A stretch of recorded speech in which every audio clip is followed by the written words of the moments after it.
Hello friends, PYQ brains में आपका स्वागत है। आज अग्निवीर का सेकंड पेपर मैं आपके साथ डिस्कस करूंगा और सेकंड क्वेश्चन आपकी जो काफ़ी सारी क्वेरीज थी कि आपका जो जीके के क्वेश्चंस थे वो आपको काफ़ी सारे बुक से नहीं पता चल रहे थे, तो इस वीडियो में आपको पता चल जाएगा। अगर आप चैनल पर नए होना तो चैनल को सब्सक्राइब जरूर करिए, लाइक करिए, शेयर करिए। चलिए स्टार्ट करते हैं। Question number first, through which of the following states does the Chambal river flow? इनमें से कौन सी ऐसी स्टेट है जहां से चंबल रिवर फ्लो करता है? बिहार, महाराष्ट्र, छत्तीसगढ़ या मध्य प्रदेश?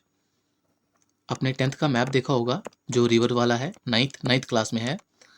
अगर आपने वही मैप देखा होगा तो आपको पता चल जाएगा। छत्तीसगढ़ नहीं है, महाराष्ट्र तो है ही नहीं, बिहार ये यहाँ पे आ जाता है और इसका सही आंसर है मध्य प्रदेश।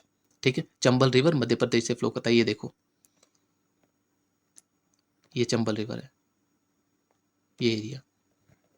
ठीक है, ये मध्य प्रदेश का एरिया है। ये राजस्थान का आ गया, महाराष्ट्र इसके नीचे आता है, बिहार और छत्तीसगढ़ तो हो ही नहीं सकता। ठीक है, question number second, Anantapur Sahib is located in which of the following state? Actually Anantapur Sahib उस टाइम पे जो था वो न्यूज़ में था, दैट इज वाई ये क्वेश्चन आया है। ठीक है, ये कहाँ पे है अनंतपुर साहिब? ये एक सिख श्राइन है और ये पंजाब में है। ठीक है,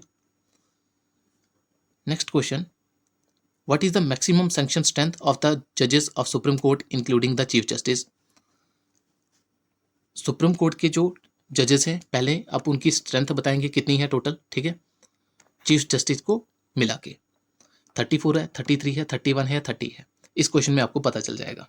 ठीक है, after the like came into force the sanction strength of the supreme court is 34 including the chief justice. देखो, आपको डायरेक्टली ये क्वेश्चन यहीं से आया है और डायरेक्टली आपको आंसर मिल गया। ठीक है, और सबसे पहले आपको पता है कि जब स्टार्टिंग में जो थे कॉन्स्टिट्यूशन हमारा बना था तब कितने जजेस थे total? The original constitution of 1950 envisaged a Supreme Court with the Chief Justice and 7 puissant judges. तब कितने थे? 7 + 1 = 8। ठीक है, next question, the Border Gavaskar trophy is a test cricket series played between India and, जो बॉर्डर गावस्कर ट्रॉफी है ये किस किस के बीच खेली गई तब? ये भी करंट का क्वेश्चन था, ये उस टाइम का था। क्या आंसर है इसका? ऑस्ट्रेलिया के बीच खेली गई थी। इसका आंसर है Australia. Which is the least popular state? Least popular state कौन सी है इनमें से? मतलब लीस्ट का मतलब होता है कम, लीस्ट का मीनिंग है जो कम पॉपुलेशन है। कौन सी स्टेट है? अरुणाचल प्रदेश है, गोवा, सिक्किम या त्रिपुरा? ये 2011 के सेंसस की बात कर रहे हैं, उसके हिसाब से देखा जाए इन स्टेट में सबसे जो कम पॉपुलेशन वाली है वो सिक्किम है। ठीक है, question number 6, the historic place चोरी चोरा is situated in which district? देखो, जो चोरी चोरा प्लेस थी ये कौन से डिस्ट्रिक्ट में है? चोरी चोरा जो है ये गोरखपुर डिस्ट्रिक्ट में है, उत्तर प्रदेश में। ठीक है, 1920 में जब गांधी जी ने नॉन कॉपरेशन मूवमेंट शुरू की थी तो काफ़ी सारे जो पर्सन थे वो कह रहे थे कि मूवमेंट जारी रहनी चाहिए, लेकिन 1922 में चोरी चोरा कांड हुआ था। उसमें क्या हुआ था कि काफ़ी सारे जो पुलिसमैन थे ना, उनको जो इंडियन लोगों थे उन लोगों ने मतलब आग के बीच जला दिया था और वहाँ पे काफ़ी सारे पर्सन जो थे वो उनकी डेथ हो गई थी। इसीलिए गांधी जी ने कहा था कि ये एक वायलेंट अटैक है और हमें जो नॉन कॉपरेशन मूवमेंट है वो बंद करनी है। और ये आपकी बुक में ये देखो डायरेक्टली दिया हुआ है, और ये है कहाँ? गोरखपुर डिस्ट्रिक्ट में। और ये गोरखपुर कहाँ पे है? उत्तर प्रदेश। कब हुआ था ये? 4 फरवरी 1922 में। ठीक है, question number next, who was the first Indian to clear the Indian civil services examination? ये भी आपको इसी बुक में बहुत बड़े बड़े अक्षरों में लिखा हुआ मिल जाएगा। क्या नाम था उनका? ये क्वेश्चन जो है आपने 10th क्लास में भी पढ़ा होगा, 8th क्लास में भी पढ़ा होगा। क्या आंसर इसका? इसका सही आंसर है सत्येंद्र नाथ टैगोर। ये फर्स्ट इंडियन थे जिन्होंने Indian civil services examination qualify किया था। अब मुझे कमेंट में ईयर बताना, ठीक है, कौन से ईयर में किया था, क्योंकि आगे आपको ना जो अग्निवीर का पेपर है इसमें आपको ईयर ही पूछा हुआ है। Question number 8, on which date Sardar Udham Singh killed general Dyer? ये देखिए आगे ना डेट, मैंने आपको बोला ना डेट पूछी हुई है।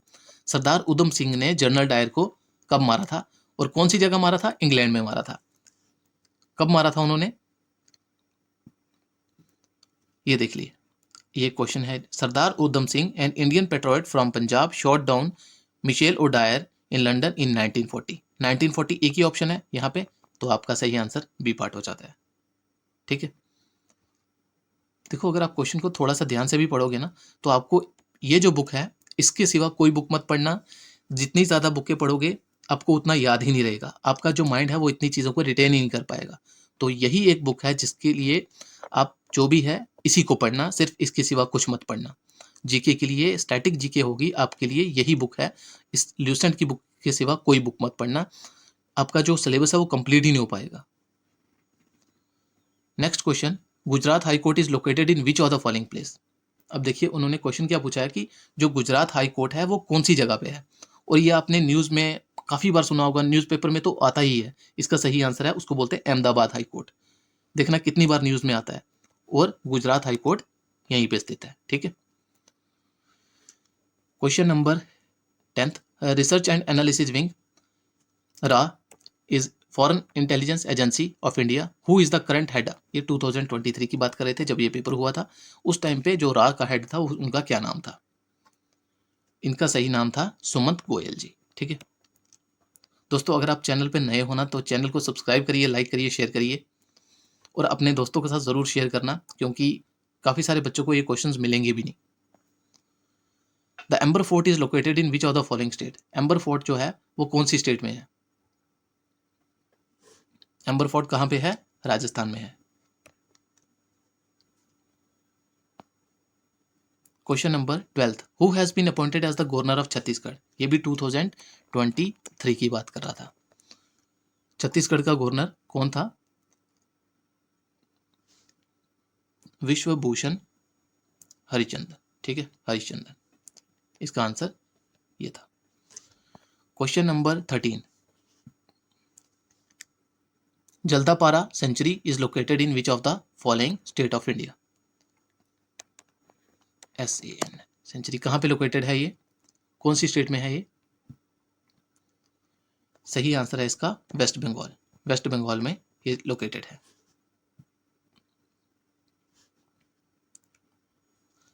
Next question, which of the following countries won FIH Odisha hockey men's world cup 2023। Federation of Indian hockey जो है Odisha hockey men's world cup 2023 ने जो हुआ था, किसने जीता इसको। क्वेश्चन नंबर 14 का सही आंसर है Germany. Which of the following state is called spice garden of India. कौन सी स्टेट को कहा जाता है स्पाइस गार्डन जी, कौन सी स्टेट को कहा जाता है, ये तो पता होगा, काफी कॉमन क्वेश्चन है ये। केरला, इसका आंसर है Kerala. Question number 15, antacid substance used for the treatment of acidity in the stomach. कभी भी आप कोई भी ऑयली चीज़ खाते हैं या कुछ भी ऐसा ऑयली खा लेते हैं तो आपके स्टोमक में एसिडिटी हो जाती है, उसके लिए आप क्या लेते हैं, एंटा एसिड, इनो वगैरह। ठीक है, उसमें कौन क्या चीज़ होती है, कस्टिक सोडा होता है, कस्टिक पोटाश होता है, मिल्क ऑफ मैग्नीशिया होता है, या लूनार कैस्टिक होता है।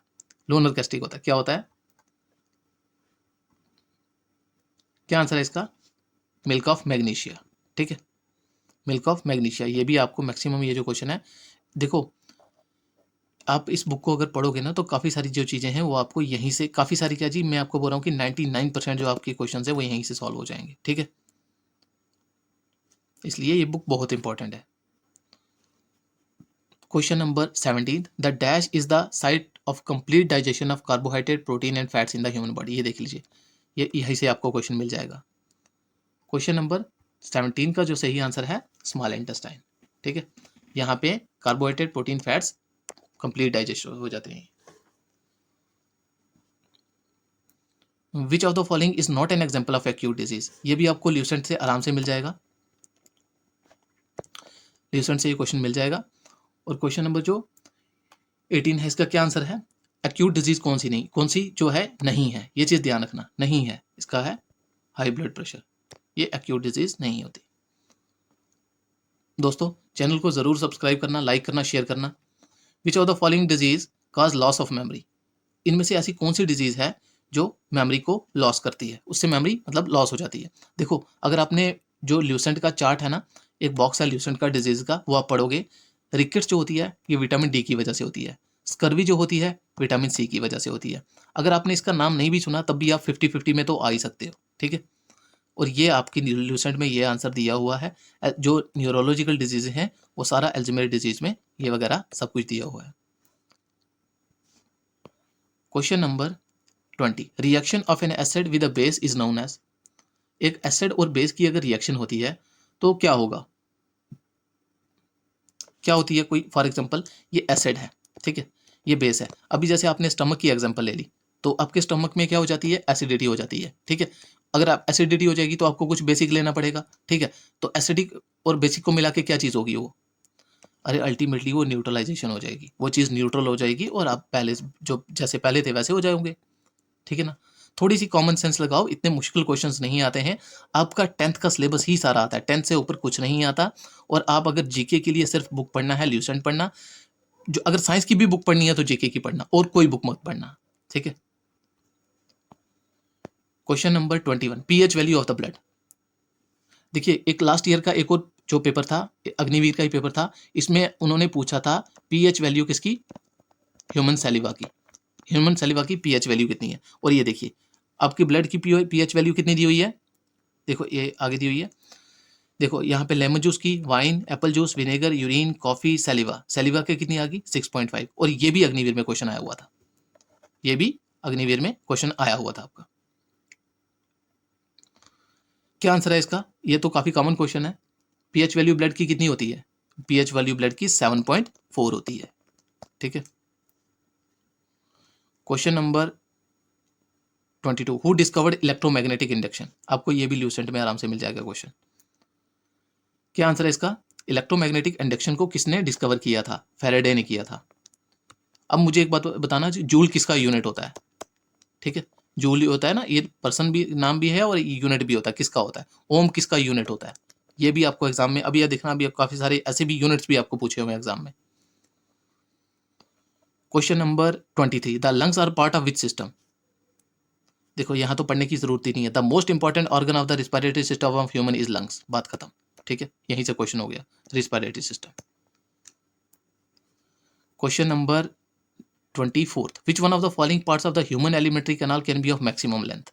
कौन सी ऐसी जो ह्यूमन बॉडी का पार्ट्स हैं एलिमेंट्री कैनाल के जिनकी मैक्सिमम लेंथ होती है। स्टमक होता है, स्टमक देखो ये होता है आपका, स्टमक की ऐसे लेंथ, उन्होंने लेंथ पूछी है, ठीक है। लेंथ तो नहीं हो सकती, ये आपका ड्यूडेनम का एरिया आ गया, ठीक है। ये आपकी स्मॉल इंटेस्टाइन आ गया और ये वाला आपका लार्ज इंटेस्टाइन आ गया, ठीक है। अब लार्ज इंटेस्टाइन ये इतनी ही है, तो अगर थोड़ी सी कॉमन सेंस भी लगाओगे ना, नाम बेशक इनका स्मॉल इंटेस्टाइन है, लेकिन ये जो होती हैं सबसे मैक्सिमम जो लेंथ होती है ना, वो स्मॉल इंटेस्टाइन की ही होती है। मैक्सिमम जो लेंथ होती है वो स्मॉल इंटेस्टाइन की होती है, ये चीज़ याद रखना। और ये ड्यूडेनम, ये देखिए स्मॉल, ये अलग अलग पार्ट्स में डिवाइडेड होती है और सबसे ज़्यादा लेंथ इन्हीं की होती है। Question number 24, earthquake produces which kind of sound before main shock wave began. आपको तो ये भी पता शायद नहीं होगा कि अर्थक्वेक की वेव्स कितनी होती हैं। जो अर्थक्वेक होता है कितनी वेव्स होती हैं, पी वेव्स होती हैं, एस वेव्स होती हैं, एल वेव्स होती हैं, ठीक है। इनमें से कौन सी जो वेव्स हैं वो सॉलिड्स के अंदर से ट्रैवल कर सकती हैं, कौन सी लिक्विड के अंदर से ट्रैवल कर सकती हैं, ठीक है। इतना डीप में जाने की जरूरत नहीं है, लेकिन पता होनी चाहिए कि कौन कौन सी वेव्स है और सबसे ज़्यादा डिस्ट्रक्टिव कौन सी वेव्स होती हैं, सरफेस वेव्स, ठीक है। ये सबसे ज़्यादा डिस्ट्रक्शन करती हैं। क्वेश्चन नंबर 25 का क्या आंसर है कि earthquake produces which kind of sound before the main shock wave. Main shock wave से पहले वो कौन सी साउंड प्रोड्यूस करते हैं, अल्ट्रासाउंड करते हैं या इंफ्रासाउंड करते हैं। क्या आंसर है इसका, सही आंसर है इंफ्रासाउंड, ठीक है। Next question, non metal used in the vulcanisation of rubber. जो रबर होता है इसकी वल्कनाइजेशन होती है, इसमें एक नॉन मेटल यूज़ किया जाता है और उसकी बाद ये बहुत ज़्यादा स्ट्रॉन्ग हो जाता है। तब भी इसके बाद जो है टायर बनते हैं गाड़ियों के, अलग अलग चीज़ें बनती हैं। तो ये वल्कनाइजेशन रबर बहुत मतलब वल्कनाइज करके बहुत ज़्यादा स्ट्रॉन्ग हो जाता है। इसकी जो स्ट्रेंथ होती है ना वो 1000 गुना बढ़ जाती है। तो क्या चीज़ यूज़ की जाती है इसमें, फॉस्फोरस किया जाता है, यहाँ पे सल्फर है, ठीक है, सल्फर, ग्रेफाइट है, आयोडीन, आयोडीन तो हो ही नहीं सकता, ठीक है। क्या आंसर होगा इसका, थोड़ा सा खुद का दिमाग लगाओ, क्या आंसर है। देखो natural rubber is soft and sticky and therefore in order to give strength and elasticity natural rubber is vulcanised. Vulcanisation एक प्रोसेस होता है of treating the natural rubber with sulphur और some compound of sulphur.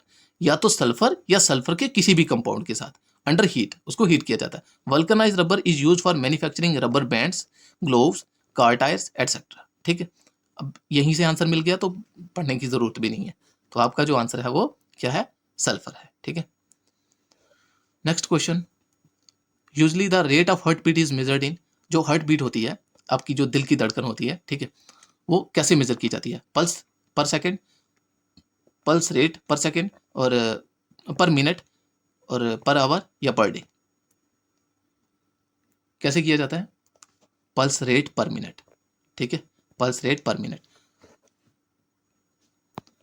Question number 28, the image found by concave mirror is always, कौन सी होती है जो concave mirror image बनाता है वो कौन सी होती है? Erect, virtual erect, real inverted, virtual inverted, या रियल इरेक्ट? रियल और इरेक्ट, सॉरी, कौन सी होती है? क्वेश्चन नंबर 28 का क्या आंसर है? इसका सही आंसर है वर्चुअल और इरेक्ट होती है। सो यहाँ पे कॉमा आएगा। ठीक है, ये वर्चुअल और इरेक्ट होती है। ये देखो, ये ल्यूसेंट का आपका ये चार्ट बना हुआ है, और इस चार्ट में सबसे पहले ये दिखा हुआ टाइप्स ऑफ मिरर लिखे हुए हैं, ये इमेज कहाँ पे बनेगी, फोकस पे बनेगी, कहाँ बनेगी, और ये कौन सी कैसी बनेगी इमेज। ठीक है, वर्चुअल बनेगी, इरेक्ट बनेगी, इन्वर्टेड बनेगी, कैसी बनेगी, रियल बनेगी, ये हर चीज़ दी हुई है। ठीक है, इसलिए जो ये ल्यूसेंट है ना, इसके जो हिस्ट्री के चार्ट्स हैं आपके, ठीक है, हिस्ट्री का जो मैक्सिमम जो मॉडर्न हिस्ट्री के चार्ट्स हैं वो आप ज़रूर एक बार उनको देखना, और आपके जो बायोलॉजी के चार्ट्स हैं, आपकी जो डिजीजेस उनके चार्ट्स हैं, आपके जो फिजिक्स के यूनिट्स हैं उनको ज़रूर देख लेना एक बार। ठीक है, next question, major part of the fat digestion is done with the help of, जो आपकी बॉडी में फैट्स होते हैं उनको डाइजेस्ट करने के लिए सबसे मेजर पार्ट किस चीज़ का होता है? गैस्ट्रिक जूस का होता है, ये इन्होंने लॉन्ग फॉर्म में लिखा हुआ है, हाइड्रोक्लोरिक एसिड। ठीक है, ये होती है, पेप्सिन होता है, जो बाइल जूस होता है। क्या आंसर है इसका? इसका आंसर है ए पार्ट, बाइल जूस। ठीक है,